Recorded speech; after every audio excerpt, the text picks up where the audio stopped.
Lalo pang tumitindi ang usap-usapan tungkol sa It's Showtime na sinasabing hanggang December na lang ang kontrata nito sa GMA7.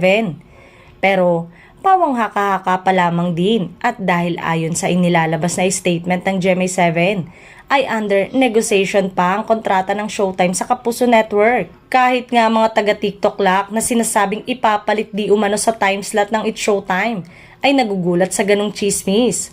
Sabi ng ilang taga-TikTok lock, wala pa raw nakakarating sa kanila ng mga ganong usapan, kaya ayaw pa nilang mag-assume. Kung babalikan, maraming sumang-ayon sa paniniwala ni Vice Ganda na may mga taong nagsasagawa ng demolition job laban sa programa nilang It's Showtime. Sunod-sunod kasi ang mga naglalabasang kanigahan at malilisyosong balita laban sa Kapamilya at Kapuso Noontime Show at sa ilang host nito. Sa naganap na presko noon para sa anniversary ng Noontime Show, diretsahan ng sinagot ni Vice ang mga isyong ito.